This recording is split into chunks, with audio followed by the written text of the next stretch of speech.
Hi. Oh, you're muted if you're trying to talk. Can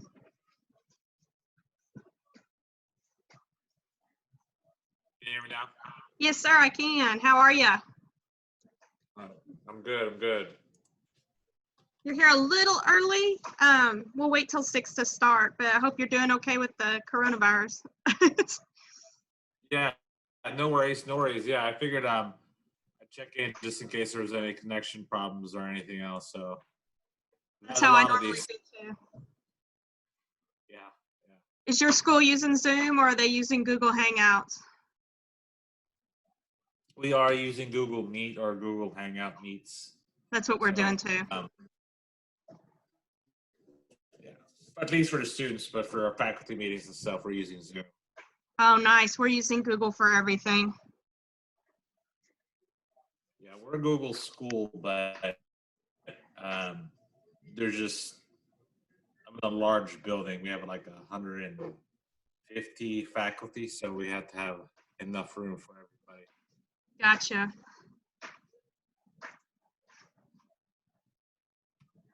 Looks like people are jumping on, so that's good.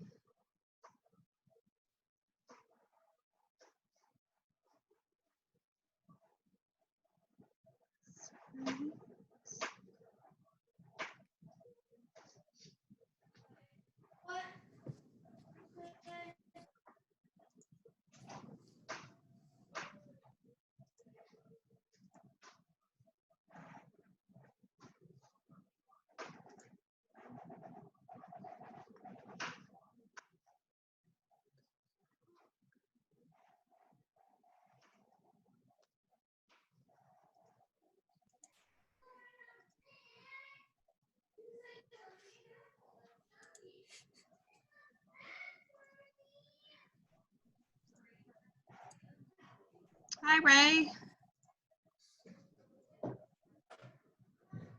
You can't hear.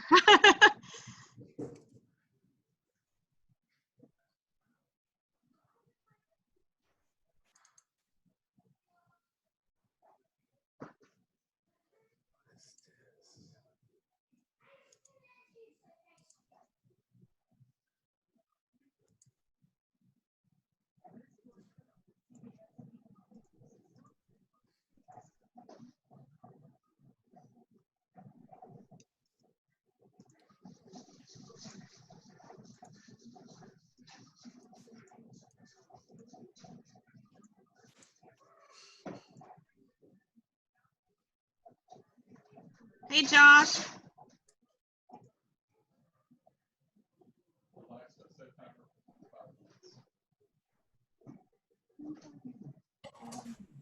Howdy. How are you? I'm doing well. My allergies are killing me, but other than that, I'm okay. Okay, he can't use, I can't hear. We use Google Meet, so I don't know settings. Walk him through it. You may want to log out and log, oh, he can't hear. Chat. You think if he logs out and logs back in and says enable the computer audio? It should be on the bottom left-hand corner.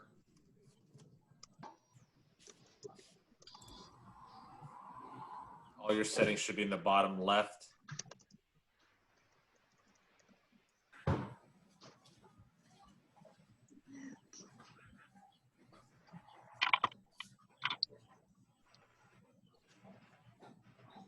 Can you hear us now? Good. Okay. I don't like this waiting room stuff. I have to remember to let everybody in now. Yeah, we use Google Meets at school. So I don't know where any of the settings are here. Sorry. No, that's okay. Our school's all Google Meets too, so I feel your pain. Yeah, it's been a difficult road for us who don't know technology well.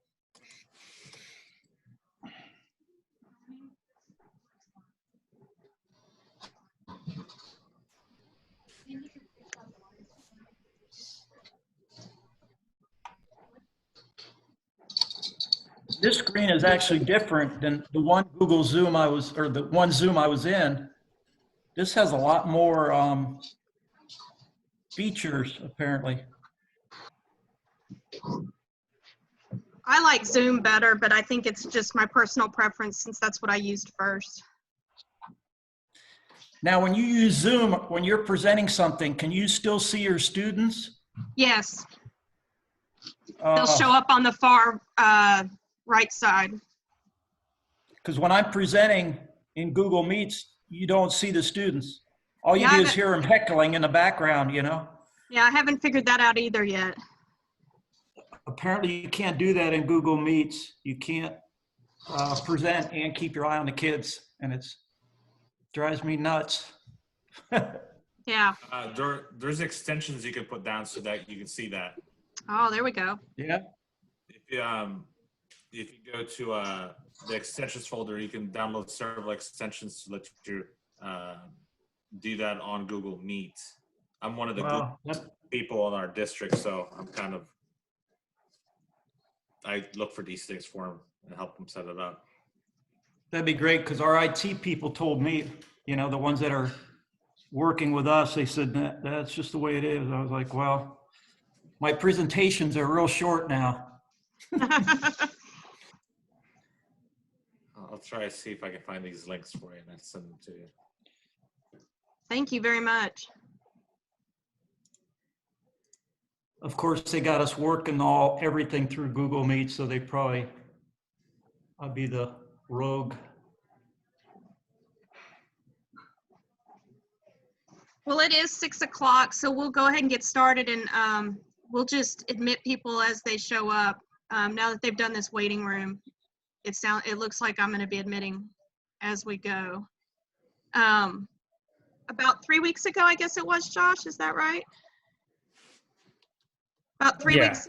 About 3 weeks ago, Corey Duzan and some other folks got together, and they said that we wanted to try to offer resources for our civil teachers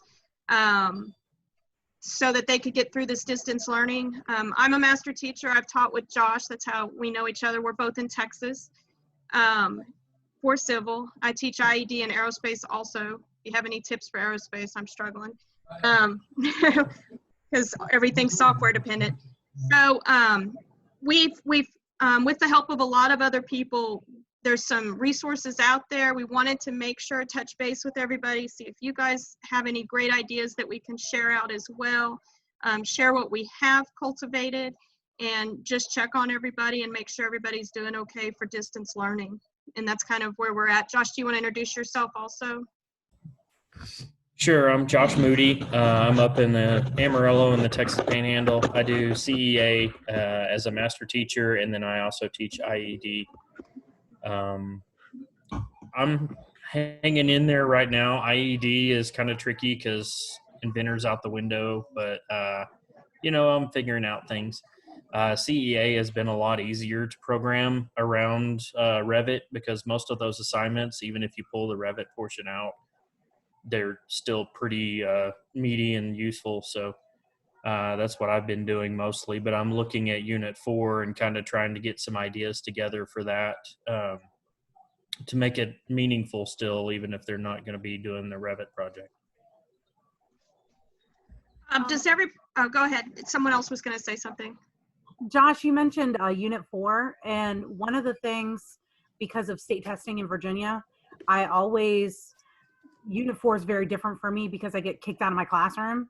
And so there's a lot of things that they have to do independently. And years ago, I turned Unit 4 into an independent portfolio that they work on their own. Oh, wow. And so it's a big, huge design brief that they create. And so that's what I'm going to have them doing. I can only do but so much with like some of the structural stuff that we were getting ready to get into, like the extra stuff with shear and beam deflection and things. So that's where I'm kind of at a struggle. But Unit 4, that's what I've always done, is it's kind of like here, you guys have a month, since I only see you for maybe 4 days in that month because of AP testing and state testing. You got to get this done, and then we get ready for the exam, and then we go. So I'm willing to share that out to anybody that wants it. That'd Do be you have awesome. the link to that Google Drive that we created? I'm going to put a couple different links in here. The first one is the submission form, and that's to submit any assignments that you might have to share with the community. That's that first link. Mark, thank you for that Google Meet grid extension. I know some of us are on Google and want to know how to do that with our classrooms. Let me find the spreadsheet. I just had it. There it is. Josh, have you tried using SketchUp for your Revit? I've told all my students, I reorganize all of mine and everything to 5 units. And my kids are using SketchUp right now. I considered doing it, but then having to go through the process of teaching another software or having them learn another software. We have one-to-one Chromebooks, so I know they all have a Chromebook at home at least. But at this point, you know, I just didn't know if the investment in teaching them another software would be worth the return. I kind of cheated a little bit. I found a guy on YouTube that has like 20 tutorials on it. I told them, go watch this, guys. So, and they went with it. So, yeah, I push hand sketching a lot in my classroom anyway. So my kids are already kind of geared that way. So, you know, for instance, we just finished up like the water, which is like 3.3.2, I think. And so what I have them do is I have them draw a scale layout of their restroom. And so they have to go and look at the accessibility code and find the, you know, hand dryers and sinks and distance between partitions and all of this kind of stuff. And so they just drew it by hand, and it worked out pretty well. I think it makes them think about it a little more when they're not just dropping blocks in. So I also put the link to the PLTW distance learning sheet that all the master teachers have kind of worked on. And when you click on that, I'm going to share my screen for just a second. Please don't freak out by how many tabs I have open. It makes everybody crazy. It's gross, but it's okay. So this is the actual form, and you can click on the different classes that are populated so far. So when we click on CEA, this is kind of an overview at the bottom. My internet is so slow. That's the problem living in rural America. There's tabs at the bottom that will give you kind of unit overviews. I will tell you unit 3 and 4 are pretty sparse right now, and that's why we're trying to get some more things together. We've put the link in community, and we've put it on the Facebook group, but we haven't gotten a lot for unit 3 and 4. So we're really looking to see if we can beef that up, because while this is great for distance learning, it's also a good resource later for us if we have kids with discipline placements or something in the future. We have some resources now we can pull from as well. And the strength of us together are better than individually.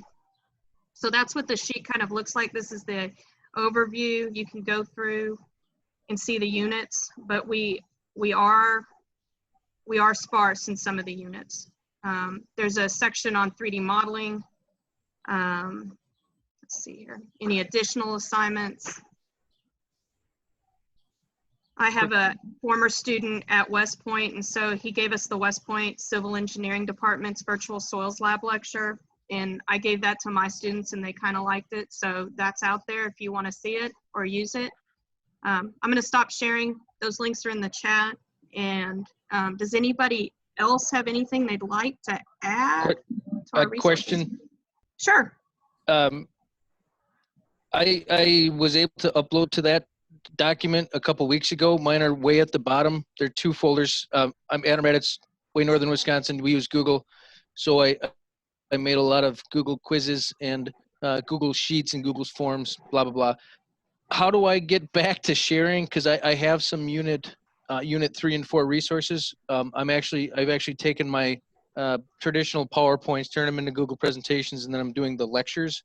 And for what it's worth, what I'm doing is I'm just having them do the calculations because our internet, we don't have internet. We have 8 people per square mile, so nobody cares that we don't have internet. But in real life, I've always viewed all the Keystone Library project and all that as so optional. And I consider myself to try to teach engineering, not Revit, that I've just said, we're going to do in my opinion, doing the calculations are going to help them more than learning a great software or any wonderful software. I'm not knocking Revit. I'm not saying, there's DraftSite, there's SketchUp, there's Google, whatever. I mean, I've been weighing what I think I should be teaching, and I've just gone to the calculations. But So how can I add, my question is, how do I add stuff to that Google sheet? There's a form. If you'll look, if you can't see it, I'll put the link in there again. It's the second thing that was posted, but I'll repost it right now in the chat. PLTW's asked that Josh and I kind of make sure that everything's vetted and that it's a good resource. And so if you'll fill that out and give me the link, we'll get it on there. Okay, I was searching for that before, but it's, whoa, that was weeks ago. Absolutely. So it's right there, and you can fill it out as many times as you want. And if you can tell us about it so we can make sure it's described enough that people can work with it, that would be amazing. Thank you. And I think you'll find Josh and I are kind of in that same boat where Revit's a great tool, but we want them to learn the engineering behind it as well. So I think we all agree on that. I'm glad you said that. This is Monique from Jacksonville, Florida. How are you guys doing? Good. I felt the same exact way. I was thinking, like, am I just doing this wrong? Am I spending too much time on this? So I appreciate this, and I hope that we maybe can continue this throughout the school year. I mean, for me, our civil engineering class is geared towards seniors, and I can just tell you right now, they've all checked out. I mean, my grade book looks like, I don't even know what to say about my grade book right now, but they've all checked out. One thing that I do plan on doing, I don't know, I'm in the state of Florida, and so I don't know how many of you guys have like CAPE funding lists. Because they talk about LEED a lot, and I can share this with you guys. One of my mentors told me about a resource for the Green LEED Associate Architecture certification. And basically it's a semester based. So it's only like maybe 6 weeks where the kids could actually get certified and be LEED green. So that can also help with funding. And I can share that information with you guys. Like if you're trying to find a certification to offer with this class. I know with us, with it being seniors, they're looking for acceleration points from our CTE departments because that helps with the school grade. And so I think going through this, it will kind of make all the LEED more clearer to the students, I would say, because it's like we touch on it, then we stop, we touch on it, and then they kind of forget about the purpose of LEED and why it's so important. So I did want to be able to share that with you guys if you're interested in, maybe offering a certification through the CEA course. That would be Absolutely. wonderful if you wouldn't mind putting that in that form so we could grab that and put it on the sheet.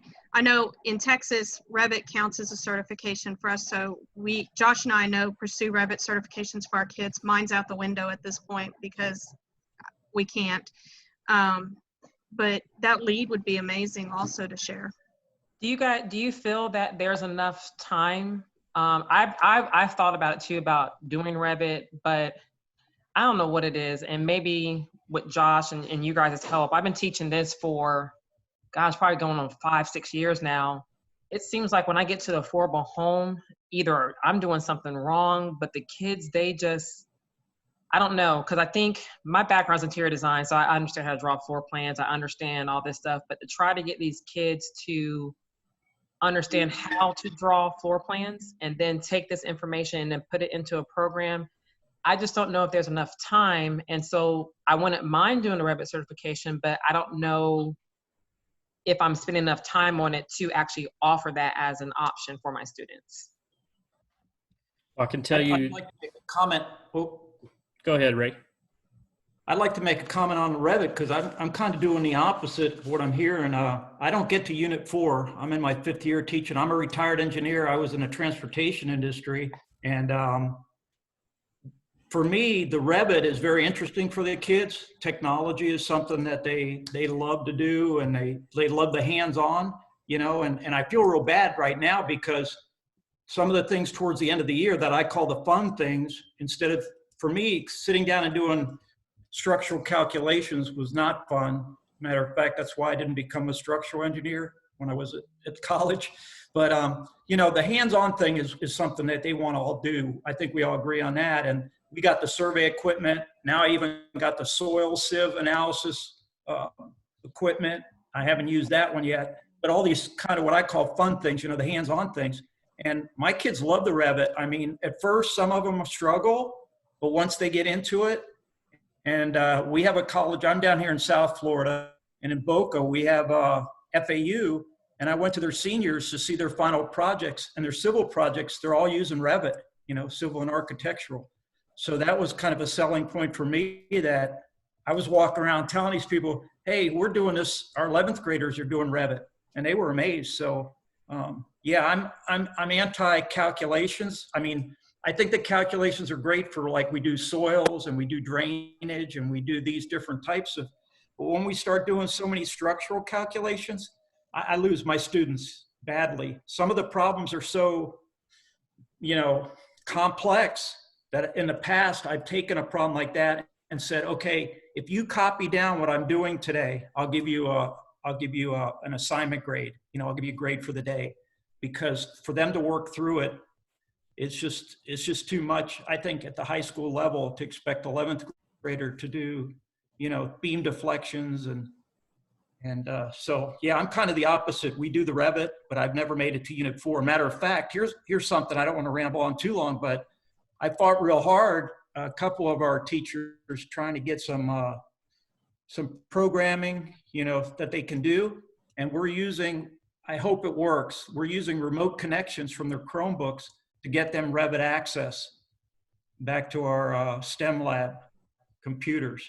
So they're, right now we're giving them the passcodes and things like that. So hopefully they don't, you know, shut down our whole system, but our IT people have worked it out where they're going to get remote access to be able to do Revit from home. So, which is a saving grace for me, because I was going to look at Unit 4, you know, at this point and say, hey, this will be the first year I'm doing Unit 4, but I was going to tackle that from a, you know, team type of building thing where they could work together, you know.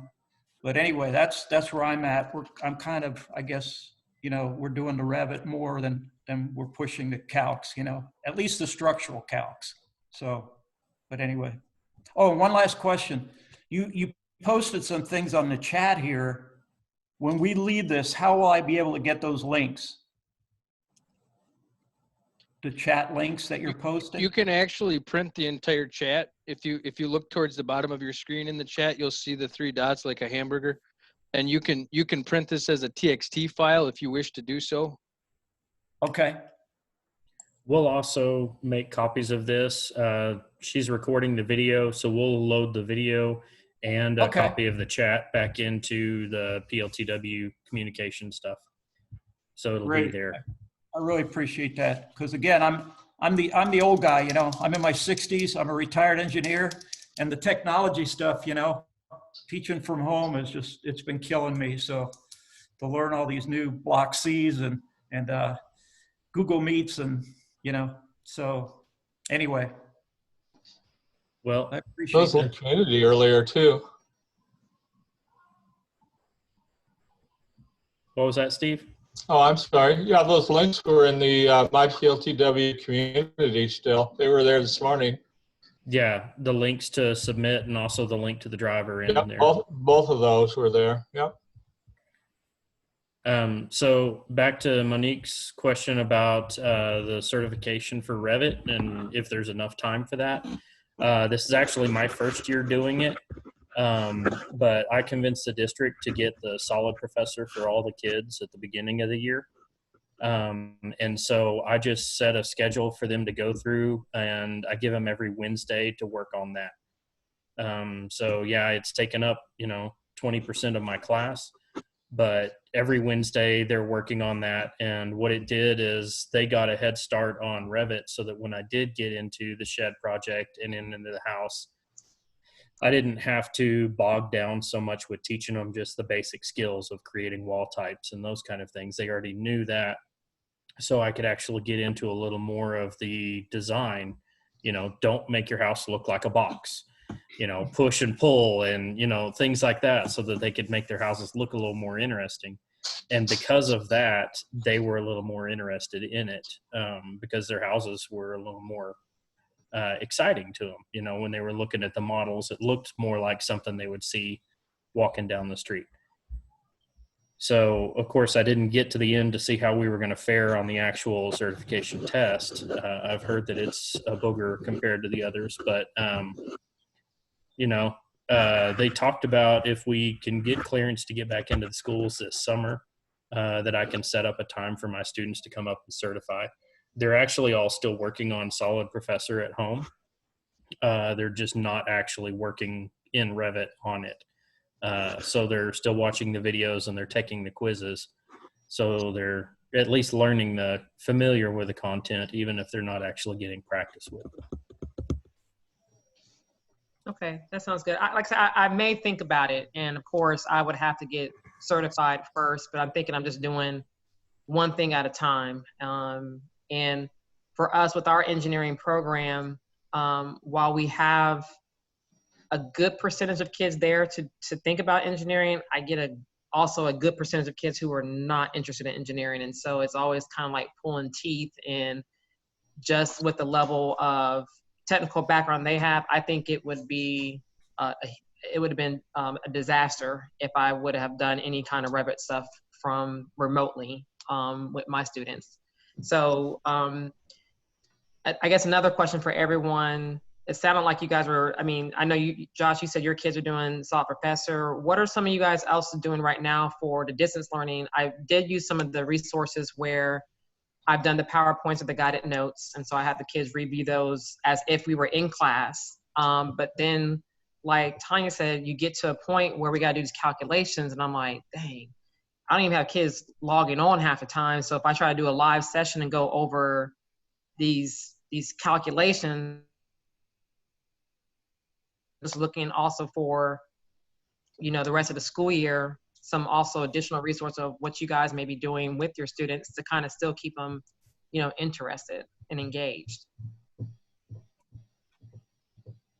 Hey, I don't want to say I have my students engaged, but I am the chair of the Planning and Zoning Commission for my city that I live in, which is separate from the one I teach in. But we actually forced a meeting last week via Zoom. I recorded it. I made access to all of the drawings, the public hearing announcement, the city engineer's recommendations, and I basically made an assignment where they had to watch the meeting either live or in the recorded version. They have to review the site plans, which is 7 different drawings. And I'm hoping to continue it for a few weeks. My students are like yours. Most of them are not engaged in any way, shape, or form. They're seniors. They've all pretty much quit. And so I'm trying to find something that's a little bit on the lighter end, but still relates to the class and is truly reflective of what this class is supposed to teach them. So I sent it to I already submitted it in the form. So whether it gets approved or vetted, or that's up to them, but I can post a link or whatever you need. So. This is Ruthlyn from Southeast Texas, Houston area. And this is my second year teaching CEA, second year actually doing the Revit certification. Haven't had any kids to pass yet. But what I'm doing with my students right now is, instead of doing the Keystone Library, we took it local. So we have an old TI, Texas Instruments campus, that they're turning into like one of these entertainment centers, kind of, the new town centers that they do in areas. And so my project for them was to take the OTI building and turn it into sort of like a techie library / cyber cafe. So, keeping in with the little old, TI building and what they built at the building, but then also bringing it up a notch to fit in with the aesthetics of, you have restaurants, you have commercial buildings. They sold a part of the the lot where they actually put up apartment complex. They have industrial. So it's this great big complex. And it's like, where does your low library cyber center fit in it? So, but it's all manual. They're not doing anything in Revit, because I also teach architecture and construction. So I teach the paper side of it, because my kids, they like Revit. However, my school is about 50-50 African-American, Hispanic. So a lot of my kids, they don't mind being an engineer, but most likely they will go into construction. So they want to build those models. So I have a lot of foam board, cardboard, glue, and let them build on. That sounds like a great adaptation of that project. You know, you were in my class the first year I taught as a master teacher, so you've seen the trash can fire that is how I drive. But I always try to teach everybody, you know, as local as you can make it, that will build your kids' interest. Because if they can actually see the building they're working on, if they can drive by the site that you're proposing them to work on, it makes it real to them in a way that just some random suburb of Indianapolis isn't really going to build for them. My apologies to you guys up there in Indianapolis, but we're in Texas and we don't care. But I will tell you one thing that I've been kind of starting on is the landscaping. You know, we get one little assignment for landscaping and it takes them about 20 minutes to do. Last year, I actually had them work with our biology class. So I have juniors. And so every junior adopted 3 freshmen in our biology AP classes. And then they had to come up with a landscape plan for the front of our building. And so they had to do research to find out what stuff would grow in our town. They had to identify all of it. So they had to have like the common names and the Latin names. And they really got way big into it. And the biology kids were the ones that were doing all the classification and the taxonomy stuff. And then my kids were doing the design, and then they had to present as a group. And it actually turned out really well. I'm not getting that coordination again this year, but what I'm thinking about doing is modifying it to do victory gardens. So all of them are going to have to pick an area at their house where they're going to build a victory garden. So they'll have to lay out the plants and things like that they'll have to put into it, and when they need to plant them, and which ones need more sun and which ones need support and all of that kind of stuff. So I'm hoping that'll work out well for them. And again, it's local, it's in their backyard, so it's something that they can actually maybe appropriate and use. Something I'd like to add that. So I'm in Missouri, I'm in St. Louis, and I've been doing CEA for about 10, 12 years now. And what I found is I used to do local things around St. Louis as well, instead of the Keystone Project, because that got old pretty fast. And we just been looking for empty lots. When you do the property surveys and stuff, we look for empty lots, and I tell them, we're going to build this on this property, whatever else. And just recently, we started collaborating with, I teach EDD as well. And we've been collaborating with our biomed people and our computer science people to build hospitals, ERs, or other structures in the building. And what we've been working on here too is building our communication with some of the architectural firms, and they come in and they critique us, and the kids really liked it. We had one where we redesigned an ER for a hospital. We never did find out if the hospital was going to do it. I don't think they were going to do it because it was too joyful looking for an ER, which was really depressing. But it was cool. The kids really liked it, and they got to collaborate with, you know, not just engineering kids, but the biomed people and everything else. And I thought that was a lot better than the Keystone because they're just kind of talked there with amongst each other.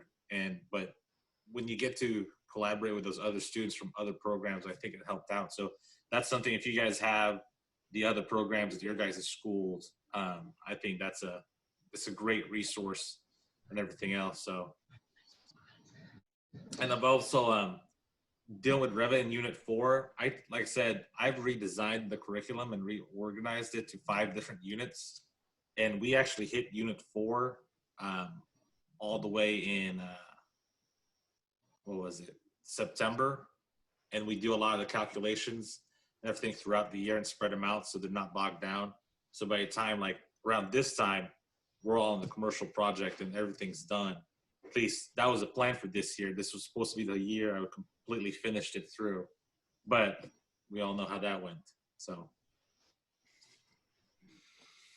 Yeah, this is Ruthlin again. So one thing, going back to Unit 2 with the affordable house, my kids, the first year, they were kind of like, well, who am I going to talk to? Who am I going to interview? So I found some family scenarios and I assigned them some different scenarios. They like that. This year, I kind of brought in some of my architecture stuff, and I gave them the option to either do a family scenario for an affordable house or build a tiny house or a shipping container house. So, those are some of those newer, more affordable homes, trends that are happening now. So I gave them just a little something. And actually with those, it makes them think a little bit more. And they really like it. And we actually have some areas around Houston that actually have shipping container homes. And so we try to go and take a tour of those. Adam here from northern Wisconsin, if I could. Ray, I love what you said about losing kids and using Revit as a tool for engagement. And one of the things that I usually do with Revit is I let them play in there too. And to your point about like surveying, I actually we're next door to this softball, baseball, whatever practice field thing. So we always typically, if I was in school, we'd be out there now shooting grades because we still have snow on the ground. So I'm forced to wait until now to to do some of those things. And one of the things that I would do in between our spring or Easter break and now would be to start doing some things that are not in Project Lead the Way, like literally study an architect. Everybody's heard of Frank Lloyd Wright. I'm like, I'll give you Frank Lloyd Wright. You got to pick somebody else. And then I have them send me school appropriate pictures. And then we talk about brutalism and we talk about design and we do all these things. And now what I'm doing is I'm actually doing scavenger hunts where I tell the kids to either find me a picture of this type of roof or find me a picture of an interior shot of this or that, where they have to then submit it. So, and I want to leave it open and I want to get them engaged. And then when I host a Google class or a Google Meet, I'm like, hey, Johnny, what did you find? Or Sally, what did you find? And then we compare and contrast. And we have a lot of lakes, a lot of water up here. And so we really do a lot of the water flow things differently because we have so much shoreline for freshwater lakes. And so what I'm encouraging the students now is to just design your dream house on paper, or I've thrown them into Draft Site and I'm throwing them into other Quick Grid and all these. I've given them like 12 different things, and I'm rolling out their dream house. One of the things I typically do for the final, because I'll have 11th and 12th graders, and some of them test early and they have AP and all that jazz. So I have some kind of back pocket projects depending on my class size, because I've been teaching civil engineering with Platois for like 10 years. And I'm just like, hey, I want you guys to give me your dream house or a client's dream house. And then I just turn them loose. But now I'm just doing it paper, pencil, or electronic. So just giving them that freedom and trying to hook them in. And I've been having pretty good luck. I also teach autos and small engines with doing scavenger hunts or doing point to stuff on your vehicle. Doing kind of digital labs is a real challenge, but the students, in my opinion, have been more engaged. And I'm like, hey, you send me things that you think meet, and then we can debate. And as long as they're engaged, that what more can I hope for? I mean, really, at this point, and absolutely, some of my seniors they checked out back in March, and so they're way checked out. But I think it's a great topic, and thank you for hosting this. Yeah. I've got one question. This is my 5th year, and I do a lot of Revit, like I've been saying. I didn't know there was a Revit certification. Is that's separate from Project Lead the Way, right? That's correct. It's actually through Autodesk. You can get certified in pretty much any software that Autodesk offers. And they have multiple user levels on that as well. But just the basic user certification is what most of us are doing. We do, at our school, junior year, they split and they either take aerospace or civil engineering. So now if they take civil, they certify in Revit. If they take aerospace, they certify in Inventor. So we did the exact same thing with Inventor, just put them into the Solid Professor training for it. And then actually, I think next week is when we were supposed to test all of them. So they have to work on it throughout the year, and they have to meet deadlines and certain things. And if they do all of that and jump through all the hoops, then the district will pay for their certification.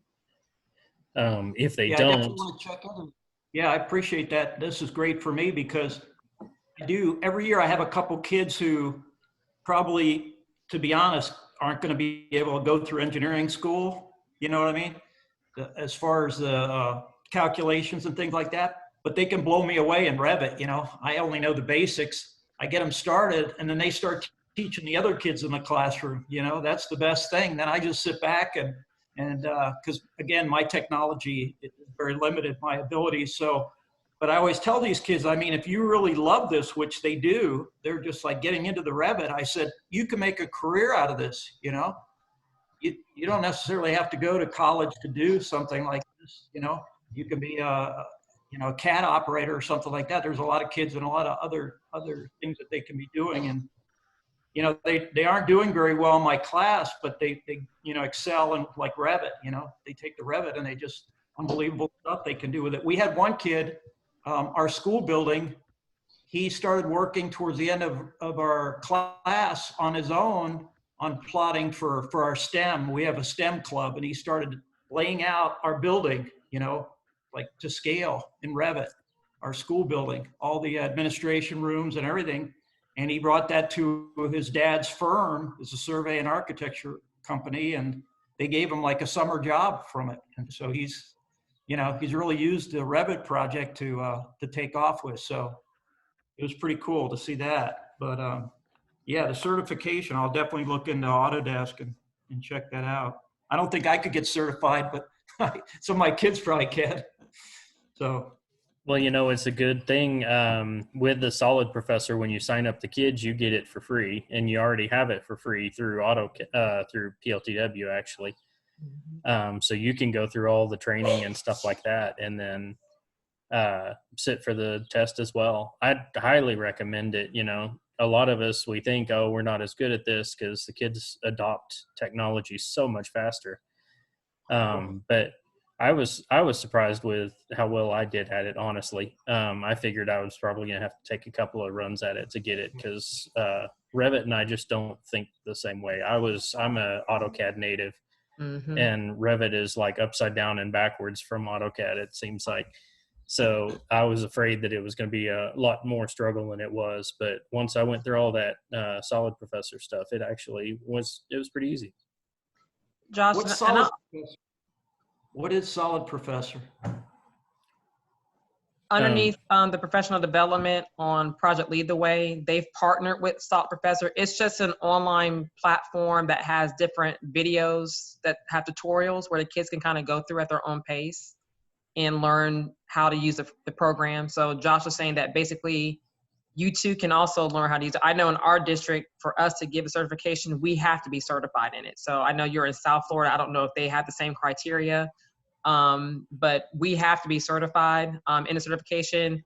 And I agree with Josh that taking it makes it 10 times easier because then you kind of know not saying teach to the test, but you kind of know what other things you need to teach them when they're working in the program so that they understand how it may function on the test, because the test platform sometimes is a little bit different, but they've moved to it now where they actually use Revit off the computers versus a simulation. A couple of years ago when I took like AutoCAD, it was a simulation environment. Now they actually utilize a program on the computer. So it's underneath the professional development.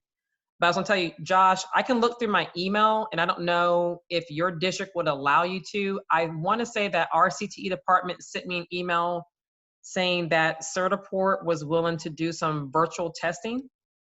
So I had to look into that. I can send you that information if you guys were really, those that were still interested in trying to do the certification. I don't know if that was just for our district, but I wanna say it came from Certiport that they were willing to do some virtual testing for those students that wanted to test this year. So I can see that information, and I don't know if that can help you out or not, because I understand the whole nuance between, you know, potential cheating and all that kind of stuff. But obviously, Certiport has come up with a way to administer the test virtually for students, I think. That would be amazing. It is nationwide because we're doing it in North Carolina Okay. through Certiport. Yeah. And the students do not have to have the software on their computers. They can actually access it through Certiport's servers, and they do it that way. Yeah, I brought that up with our district, but they poo-pooed it because of accessibility issues. You know, we have, our district is about, you know, 60%, 70% low income. And I think when they sent out the first survey, there was about 35% that didn't even have internet in their house, much less a computer. So they didn't want it to be a have and have not situation. So they just said, no, we'll just schedule a time when people can come up during the summer once we get back into the buildings, or if we get back into the buildings, I suppose, at this point. But yeah, that's a pretty cool deal that they offered to them. And I wish we could take advantage of that, but they wanted to, I guess around here, they wanted to make sure we had a level playing field. So they just took it as low as they could go. Hey, just a quick question. Those of you guys that got certified for that, my district is actually thinking about having a Revit and Inventor certification. And I signed up for Solid Pro stuff and everything just this year. And I'm still going through it. But how long did it usually take to get certified? 50 minutes. Seriously? That's it? Okay. It's a time test. It's 50 minutes, about 32 questions. All right, so I'm pretty good at Revit. You could pass. I could probably pass. You could pass. You know, on Autodesk, they actually have the scopes. They have the questions. They actually have a breakdown of what topics they're going to ask you. I've never seen it. Like I said, I've been kind of avoiding that one. But when I took Inventor, I passed it on the first try. And it, you know, I was pretty happy, even though I've been teaching Inventor. I haven't gotten to, I think, more of the advanced modeling in Inventor that I see a lot of the master teachers doing. But again, it's pretty easy. Also, just FYI, for those of you that do have students that are ESC and that need accommodations, I can look through my email. I found it somewhere. You do got to fill out those accommodations for them. They're pretty quick about turning them around. But I will say, if you know you're going to test and put people on certification, get their copies of their, you know, IEP plans, their documentation. You fax it over to Certiport, and then now that student has unlimited, it's untimed. So that helped some of my students when I did Inventor, and back in the day when I did AutoCAD, I had a student that was an IEP that required, you know, an untimed test. So that's also on their website. So just a FYI, just in case you want to make sure that those students get that fair chance with the untimed test. Yeah, that's the only thing, the time one, I didn't realize it was literally just a 50-minute test where I would have taken it. Mark, there's also some training practice certification tests available. We purchase it every year through Certiport, but it's distributed through G-Metrics, and it is really good training. If you can go through the training or the practice test from G-Metrics, you can pass the certification. And right now, all that is free. They're giving it away. all of that for the next at least 3 months, I think, due to the situation we're in. So take advantage of it. I'll try to find the links. I just Googled it. There's that one, and also through G-Metrics is another one called LearnKey. They're giving it away right now. My students just went through that. And for LearnKey, they do not have to have the software. They have video training, then there's some lab simulations, and it's using a simulated Revit program, Revit, Inventor, AutoCAD, whichever one you want to use. And they're pretty good, especially if you don't have the software. The students do not have the software. So G-Metrics and Turnkey, right? I will let me see if I can find, I've got an email because I sent all that information out to our state earlier. Cool, yeah, that'd be appreciated. Thank you.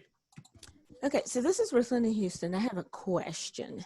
My kids tend to struggle a bit with the certification exam because one, it is timed, and their struggle is with having to toggle between the test and Revit, because sometimes that when you toggle, the timing is just not there. And so it's just eating up their test time because they're trying to wait for the system to kind of catch up with the fact that they've, hit the Alt-Tab key to switch from the test to the Revit application so that they can figure out the answer to the question. Has anybody else gone through that?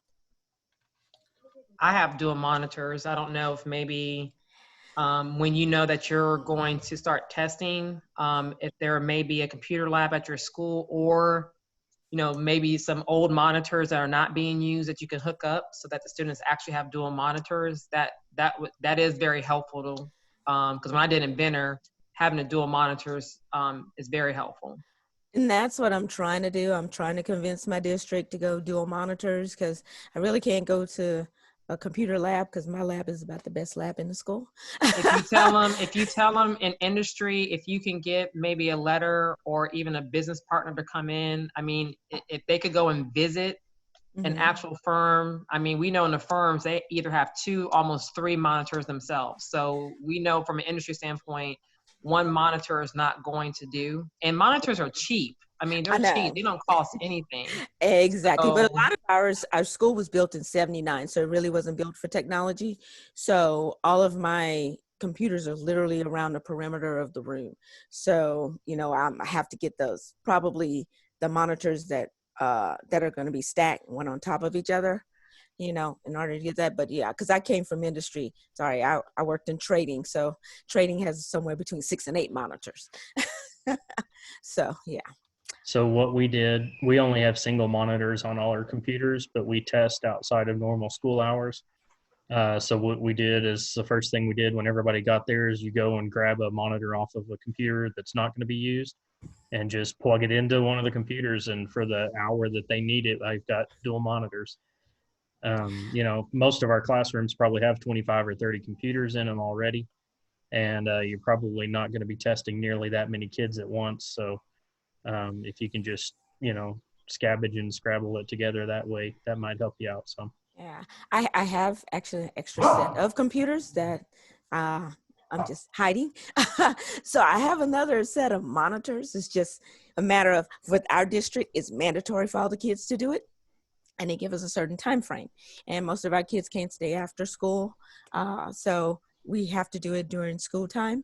And again, my computers are literally right next to each other, just for space. So I'm trying to work on getting the proper rack so that I can put the extra monitor up there.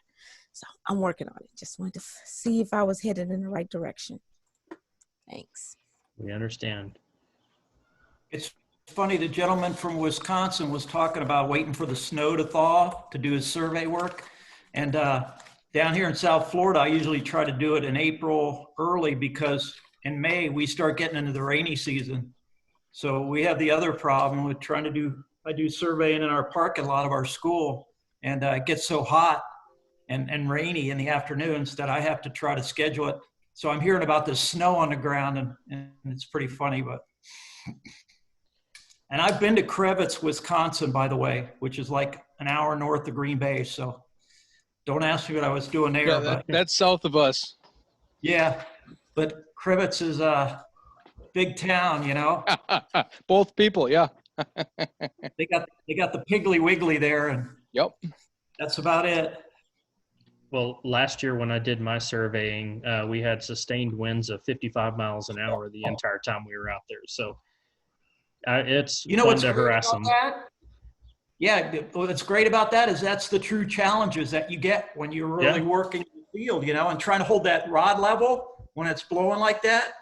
Yep. We have the bushes in the way, and every year I've got this hedge of bushes, and they can't shoot. You know, they set up the equipment too low, and sure enough, every year this bush is in the way, and the kids actually went over there, and a couple of them fell into the bushes to keep them down. You know, so I love the practical things when you go outside. You know, and the kids love it. You know, they want to do hands-on things. You know, I came in there my first year, and I showed them all those PowerPoints, and my department head was just cringing, you know, making these kids watch every slide of every PowerPoint, you know, because they're all visual and the doers, you know, they want the videos.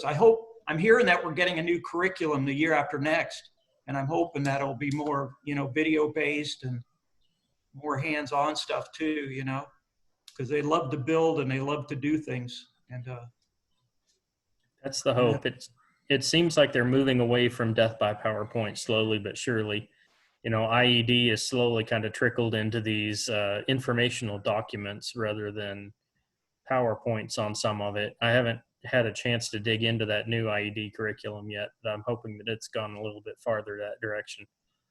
every year IED is nice. The new IED I like a lot.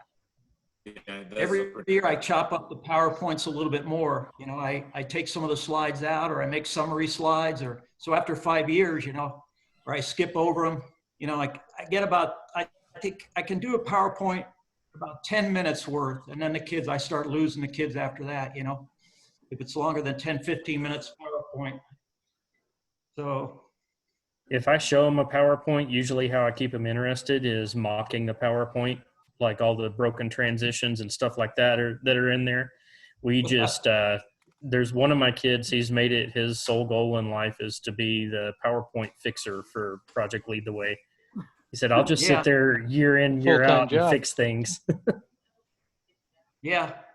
And they love it. They time me. I had a couple years ago, I told one of the students, I bet you I can get through these slides in about 5 minutes.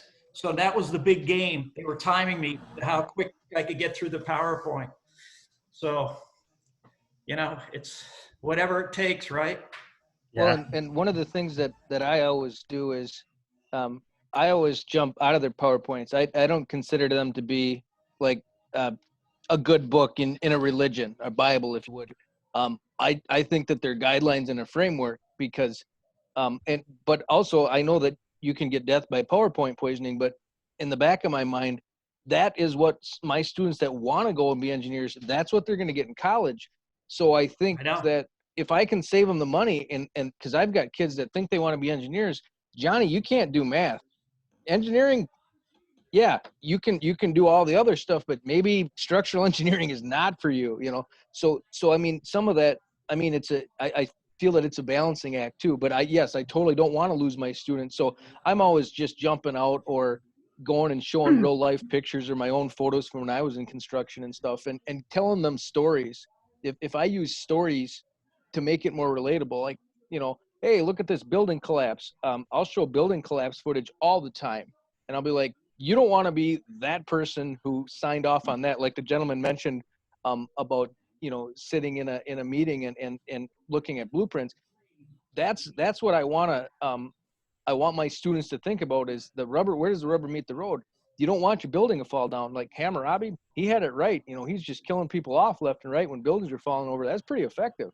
And so I totally don't want to lose my students, but at the same time, I think that we need, I need to try to prepare them. I've got kids going to MSOE, Northern Michigan Tech. They're going to be civil engineers. They're going to be structural engineers. So I do want to meet that. But then I got kids, the counselors, oh, they put me in there because they think it's a shop class. And I'm like, thank you. Thanks for sending that kid. Yeah.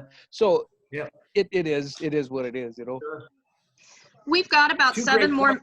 we've got about 7 more minutes to wrap up and to shore everything up. And I wanted to make sure I didn't mean to cut you off, Ray. I'll come back. But I wanted to make sure we had the links.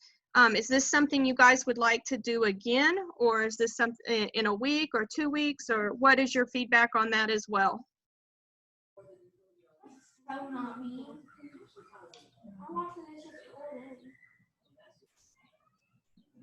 mean, I'm fine doing a week again. Like I said, I definitely Mark said he was doing it for like 10 years. He kind of broke it down. Maybe if there's a way he could put his like timeline in there. Yeah, I mean, I still think I could get better at this. I know I spend way too much time on the affordable home. So definitely and I'm the only one that teaches it at my school. So having a resource with other teachers, this is great. So for me, I mean, I'm open. Whenever you guys have another one, I'll just sign up and I'll be here. Is this a good time for everybody? Mm-hmm. Yeah. Yes. In my defense, that timeline is still a work in progress. So there's some things I'm like, yeah, this doesn't work here, but it's a work in progress. But yeah, I'll be more happy to share with you.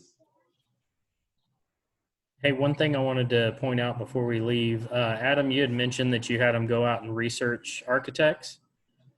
If you look in that thing under the alternates, that super sketchy Wednesday that I do, I tell them an architect, but they have to go out and find a building.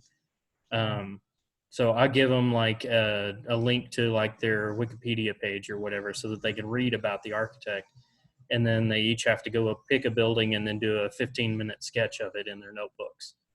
And so then when we get into class the next day, everybody shows their sketch. And so then I can kind of talk through that architect and the style and point out some of the features that are common to all of the different sketches and things like that. And they hated it at the beginning because it means they have to sketch. But now they've gotten to where they really like it. And when I don't do one, like we have Wednesday that we don't do one, they get all mad at me. So you might check that out. Which resource was that? I'm in the CEA resource folder. Is that the Google Sheets? Yeah. If you, I don't have it pulled up on my screen. Tanya, do you still have it pulled up on your screen? I can get it there. Hold on. While she's looking for that, another thing that I do with my kids is I get them out of the suburbs and I get them downtown. And so we actually do a walking tour of downtown Houston because it has so many architectural styles. And my kids have never seen downtown Houston. And so it's great to see it. And if you have something unique, so Houston actually has a city beneath the city. So we have a tunnel system. And so they love checking out the tunnel system beneath the skyscrapers. Just an idea. I found too, yeah, that's a good point. Being a retired engineer, I still have connections with the Department of Transportation where I worked. And I've tried to take them out of major construction projects here in South Florida. We always have some interchange going on or something like that. And lately I've also been taking them on a couple different tours, field trips, because field trips are really hard to schedule and stuff, but I only have this one class to teach. So I take them over to our traffic management center where it looks like an air traffic controller room. They have all the boards where they're managing all the roads and the road rangers and all that. And now I'm getting field trips to Port Everglades. Of course, that's closed down this year, but field trips are great. They're very, very time consuming to set up and get all the waivers and everything, but it makes me a rock star when the kids can go to lunch, go out to lunch, and then go see something different, you know. Because again, I don't know the experience you all have, but I teach the third year level class, but my department head, my boss teaches the first and second year level classes, and they're shooting ping pong balls and they're doing all this fun stuff. And like the gentleman from Wisconsin says, by the time they come to me, they have to sit down and start crunching a lot of numbers and things. And but that point he made about ours is like probably more real world, like a real world engineering class. And I think in a way, my class maybe can weed some of those kids who think they want to be engineers, but you know, they think it's all going to be shooting ping pong balls, you know, in class every day. So, and it'll save them some money. If I can weed them out in high school, you know, they don't have to spend the tuition to, you know, find out in college that it's not where they need to be. So there's definitely a balance there. My boss, my department head, though, he's always trying to say, you got to make this more fun. The kids got to enjoy themselves. I said, well, maybe I'm also the weeding out ground, you know. I'm saving their parents a lot of money by hitting them with some calculations of the things that are a little tougher, you know. And YouTube can be your best friend, you know, like you're saying about building failures and what's the one guy who's doing interesting engineering videos and things like that. They've saved me quite often to throw something up there that's 5 or 7 minutes long, you know, that has to do with an engineering subject that's related. So, anyway, yeah, this is great. I think we ought to do this.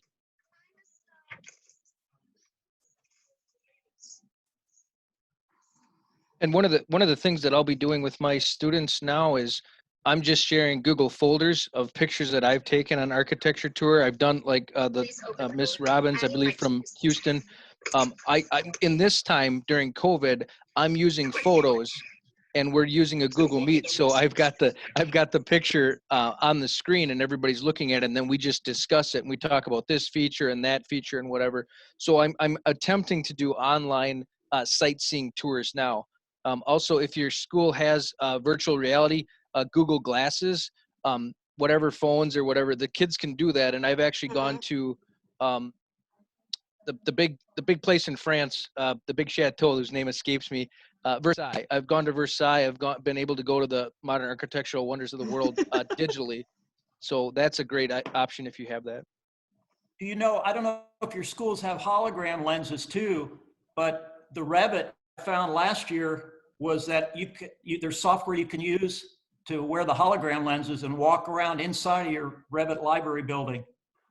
And I've been playing around with that last year. That was a big hit where the kids could look through the hologram lenses at a Revit design, and you see the staircases and you see the bathrooms and things like that. That was really cool. Well, I just want to tell everybody, I want to honor people's time, and we said this would end at 8, so, or 7, sorry.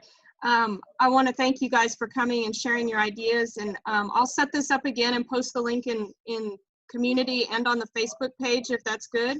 If you guys have any resources you want to add, we'd love to flush this out because, again, together we're stronger. So we have some great talent here, and I would love to talk to you guys again next week if that's good with you guys. Yes. Yeah. Okay. You guys have a great evening. I'll post the link to the recording as well as the chat in community and on Facebook if that's good for you guys. And we'll see each other again next week. Thank you. Tanya, are you going to send out an email? Thank you. I don't have everybody's. Go back to the link. You'll have to go back to the link. Just chat. Okay. Yeah, we'll go back to the same link. I think I used my personal one, and if not, it'll be in community and on the Facebook page. Will that work? If anybody needs to get a hold of us, I put my email in there. I'll put mine also. In the chat, so you can just email me if you have any questions or whatever. But that sounds great. I've got my email in there also, and hopefully we can see each other again next week. Thanks, guys. All right, sounds good. Thank you. Thanks, guys. Take care.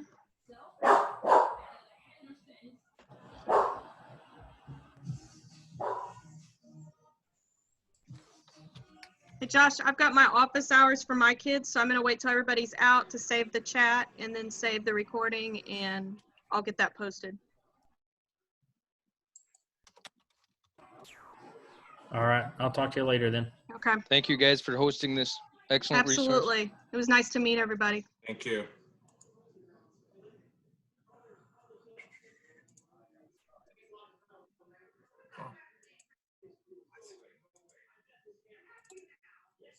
Sorry, I was trying to, there it is.